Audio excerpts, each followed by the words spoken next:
प्रश्न आपका बिल्कुल ठीक है, जायज है कि रिजेंटमेंट होती ही क्यों है, सेल्फ पिटी होती क्यों है, फियर आता ही क्यों है, सेल्फ लोथिंग होती ही क्यों है। अब प्रश्न बिल्कुल ठीक है, मैं प्रश्न को मना नहीं कर रहा, लेकिन मैं ये बताने की कोशिश कर रहा हूँ कि इसके कोई 50 कारण नहीं है। आपको लगे कि आप में कोई कमी है, आपको लगे किसी ने ढंग से व्यवहार नहीं किया, सामने वाले आदमी को बिहेव वेल करना चाहिए था, ये 50 20 70 कारण नहीं है कि रिजेंटमेंट क्यों होती है, फियर क्यों आता है। लेकिन आज हम केवल रिजेंटमेंट की बात कर रहे हैं, तो कोई 70 20 50 70 कारण नहीं है इसके। तो फिर रिजेंटमेंट होती ही क्यों है। रिजेंटमेंट होने का केवल एक कारण है, कोई 50 60 70 कारण नहीं है, केवल एक कारण है। और हर किसी के मन में रिजेंटमेंट चाहे किसी भी प्रकार की हो, कारण बस एक ही है। जिस प्रकार से होता है ना ये अंधेरा, डार्क, अंधेरा चाहे किसी भी प्रकार का हो, लेकिन कारण उसका केवल एक ही है, और वो ये है कि उजाला उजाला नहीं है, लाइट ऑन नहीं है। तो इसी प्रकार रिजेंटमेंट होने के कोई 20 25 70 कारण नहीं है, केवल एक कारण है, एक मूल कारण है। और उस मूल कारण का अर्थ ये है कि वही कारण अगर हट जाए तो फिर रिजेंटमेंट होने का कोई औचित्य नहीं बनता। तो कारण क्या है, मैं आपको इस प्रकार से समझाने की कोशिश करता हूँ। कोई फिजिसिस्ट थे, उनका कोई अनसर्टेनिटी प्रिंसिपल था। उसका मोटे मोटे तौर पे मतलब ये था कि जो एक दीवार खड़ी है, उसके खड़ी रहने की संभावना, एक तरह की पॉसिबिलिटी जो है, वो एक है, इसी रूप में खड़ी है। पर जब दीवार टूटती है तो हजार रूप में टूट सकती है, हजार रूप में बिखर सकती है। तो आपकी जो इमोशंस हैं, जब वो खड़ी हुई हैं तो उसकी संभावना एक है।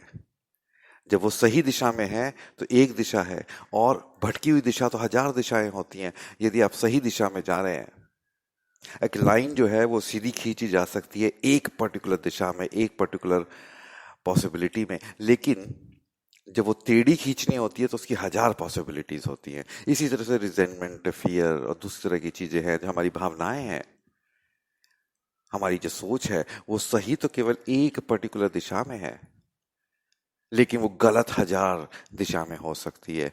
तो जो पॉसिबिलिटीज होती हैं बिखरने की, वो हजार होती हैं। तो रिजेंटमेंट क्यों होती है। रिजेंटमेंट कुछ इस तरह से मानिए कि आप अपने घर से उठ के किसी और के घर में जाके बैठ गए हैं, भावनात्मक तौर पे। मैं फिजिकल घर की बात नहीं कर रहा, आप अपने घर से उठ के किसी और के घर जाके बैठ गए हैं। अब और के घर जाके बैठे हैं तो बेड भी उसका, सोफा भी उसका, किचन भी उसका, घर में जो आराम के सामान है वो भी उसके, कपड़े भी उसके। अब आप कपड़े पहनते हैं तो आपको फिट नहीं होते, क्यों नहीं फिट होते, वो आपके हैं भी नहीं। आप वहां के सोफा पे रहते हैं तो आपको वो कंफर्ट महसूस नहीं होता होमली अपना। कारण क्या है, वो सोफा आपका है नहीं। उस घर में जो टीवी सीरियल्स वगैरह चलते हैं वो भी आपके नहीं है, उसमें भी आप कंफर्टेबल नहीं रहते। तो कारण क्या है, कारण क्या है कि आप उठ के किसी और के घर में चले गए हैं, तो हर चीज अनजानी अनजानी महसूस होती है, वो आपकी है नहीं। और तो सॉल्यूशन क्या है, अपने वापस अपने घर में आ जाइए जहाँ पे हर चीज आपके मतलब की है। किचन आपका है, सोफा आपका है, कपड़े आपके हैं, खाने पीने की चीजें आपकी हैं, टूथब्रश आपका है, बाथरूम आपका है, आपके अंडरवियर वगैरह सारे कपड़े आपके हैं। तो अब जब वापस अपने घर में आ जाएंगे तो दोबारा कंफर्टेबल हो जाएंगे। परंतु जब तक उस दूसरे के घर में रहेंगे तब तक अनकंफर्टेबल रहेंगे। ये तो एक कोई एक फिजिकल बात पर लेकिन ये मैं भावनात्मक तौर पे बोल रहा था। तो आपकी अपनी फीलिंग्स हैं, अगर उनको पालेंगे, वापस उसी दिशा में आ जाएंगे जो आपकी अपनी फीलिंग है, उसी स्थान पे आ जाएंगे जहां पर आपकी ट्रू फीलिंग्स हैं, तो फिर आप अनकंफर्टेबल नहीं होंगे। तो अब बात ये आती है कि भाई ये जो फिर जो रिजेंटमेंट होती है, इसका मतलब क्या ये किसी और की फीलिंग है। बिल्कुल किसी और की फीलिंग है, बिल्कुल एक एलियन फीलिंग है। जो आपकी ट्रू फीलिंग्स हैं, जो आपकी सच्ची इमोशंस हैं, वो इमोशंस हैं जो एक 4 महीने के बच्चे में होती हैं, एक 2 महीने के बच्चे में होती हैं, जो ईश्वर ने आपके अंदर डाली हैं। उसके सिवा कोई भी इमोशन जो है वो एक एलियन इमोशन है। जो आपका ट्रू सेल्फ है, जो आपका इसेंशियल नेचर है, यदि आप उसको जान जाएं, जिस प्रकार से मैं अक्सर उदाहरण देता हूं कि कोई आदमी यदि गोरा है और कोई उसे काला कहे तो बुरा नहीं मानने वाला, उसे रिजेंटमेंट नहीं होगी। इसी प्रकार से अगर अपने ट्रू नेचर को आप जान जाएं तो आपको रिजेंटमेंट नहीं होने वाली। अब बात आती है कि ट्रू नेचर क्या है। ट्रू नेचर ये है कि you are as God created you. आप ठीक वैसे ही हैं जैसा आपको भगवान ने बनाया है। आप कुछ और नहीं बने हैं, आप वही हैं जो भगवान ने बनाया है। तो भगवान ने बनाया कैसा है हमको? भगवान ने हमें लविंग बनाया है और लवेबल बनाया है।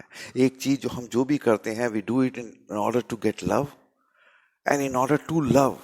हम प्यार देने के लिए करते हैं, प्यार पाने के लिए करते हैं। मेरा इसेंशियल नेचर लव है। और इसका मतलब क्या है कि मेरा इसेंशियल नेचर लव है? इसका मतलब ये है कि अगर बात आपका जो पैमाना है सुंदरता है, then you are beautiful beyond calculation. उसका जो पैमाना है वो सुरक्षा है, then you are secure beyond calculation. You are rich beyond calculation. You're talented beyond calculation. You're beautiful beyond calculation, beyond measurement. और जब आप जानते हैं कि you are beautiful beyond measurement, और किसी ने कह भी दिया आप नाटे हो, काले हो, ये हो, वो चीज आपसे आके स्टिक नहीं करने वाली है। क्यों नहीं स्टिक करने वाली है? Because you know your true nature. किसी ने आपको बता दिया you are eternally secure, secure beyond measurement. तो आप ये छोटी मोटी जो थ्रेट आती रहती है ना, लॉस ऑफ जॉब, कोई और थ्रेट, उसमें पैनिक होने वाले नहीं है। अभी चक्कर क्या है, we have forgotten who we really are. हम भूल गए कि हम हैं कौन। हमें पता नहीं रहा कि we are beautiful beyond measure, we are secure beyond measure, we are indestructible. हमको डिस्ट्रक्शन नहीं हो सकता हमारा।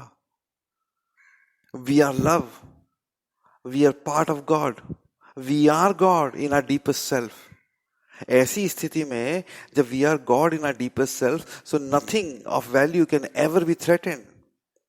ये जो थ्रेट परसेप्शन होती है, ये आती इसलिए because we have forgotten who we are and we start thinking that we are vulnerable. हम सोचने लगते हैं जो हम नहीं है। और जब वो सोचने लगते हैं कि जो हम नहीं है, तो वो फीलिंग्स आने लगती है जो हमारी नहीं है। तो किसकी फीलिंग आने लगती है? एलियन फीलिंग आने लगती है।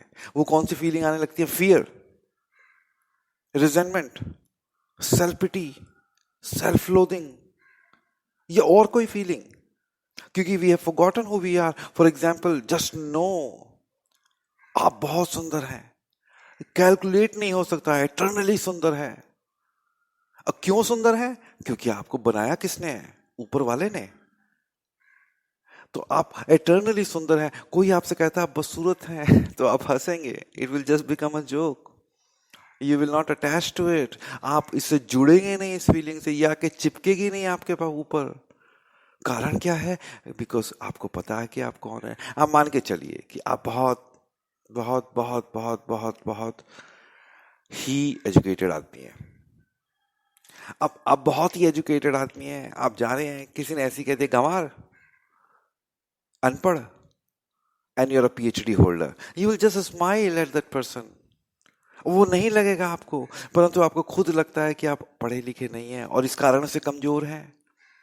कोई आपसे ये कह दे गंवार, अरे आपको बहुत बुरा लगेगा।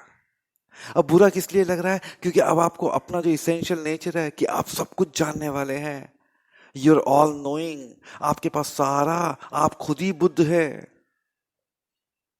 अगर आपको अपना इसेंशियल नेचर याद है, तो फिर ये एलियन फीलिंग जो है ना, ये आपके चिपकेगी नहीं। मान के चलिए कि भाई क्लोजेट है कोई जिसमें आपके कपड़े हैं।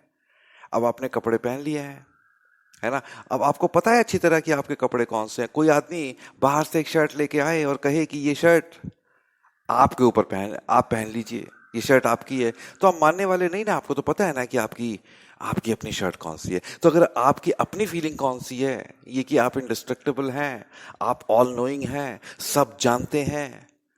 कोई आपको आके कहे कि भैया ये आप तो गंवार हैं, आप नहीं मानने वाले। आप कह दोगे तो भाई मेरे कपड़ा ही नहीं है, मैं क्यों पहनूं, है ना। तो डिनाई कर दोगे, अटैच नहीं करोगे। तो रिजेंटमेंट क्यों होती है? क्योंकि किसी रूप में हम भूल चुके हैं कि हम इसेंशियली हैं कौन।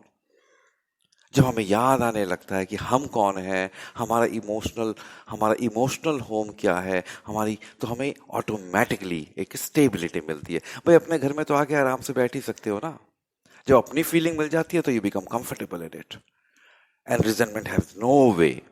तो रिजेंटमेंट का केवल एक कारण है कि भूल चुके हो कि आप हो कौन, भूल चुके हो कि आपका इमोशनल होम क्या है, आपका भावनात्मक घर क्या है। और एलियन फीलिंग पकड़ ली है, एलियन इमेज रख ली है। वो एलियन इमेज में एलियन चीजें आके चिपक जाती है, खुद ही एक भ्रम में हो, भ्रम में दूसरा भ्रम आके चिपक जाता है। सत्य की तरफ जाना पड़ेगा, जैसा ईश्वर ने बनाया है वैसा देखना पड़ेगा अपने आप को। और ईश्वर ने बनाया कैसा है भाई? लियोनार्डो डा विंची की किसी पेंटिंग में आप कमी निकालें, मैं कमी निकालूं, वो बात जचेगी नहीं। और हिम्मत नहीं है, साहस नहीं है कि क्योंकि लियोनार्डो डा विंची की जो पेंटिंग है वो लियोनार्डो डा विंची की पेंटिंग है। हम किसकी करामात है? हम ऊपर वाले की करामात है। ऐसे नहीं होता कि हम बदसूरत हो जाएं, ऐसे नहीं होता कि हम कमजोर हो जाएं, ऐसे नहीं होता कि हमारे अंदर कोई कमी रह जाए, ऐसे नहीं होता कि हमारे अंदर ज्ञान ना हो। सब ज्ञान है। सब एक बीज को पता होता है कैसा पेड़ बनना है, कैसे फल आने हैं, किस समय फल आने हैं। आपको लगता है आपको नहीं पता? कोई ऐसी चीज है, कोई कोई डिग्री आके आपका ज्ञान बढ़ा देगी? अरे नहीं, ऐसा नहीं है। और ये किसी डिग्री की कमी या किसी डिग्री के आने से आपका ज्ञान बढ़ कम नहीं सकता, क्योंकि वो ऑलरेडी अपरंपार है, वो ऑलरेडी इमेजरेबल है, उसे नापा नहीं जा सकता। तो अपने ट्रू सेल्फ की तरफ पहुंचिए, रिजेंटमेंट अपने आप ड्रॉप हो जाएगी।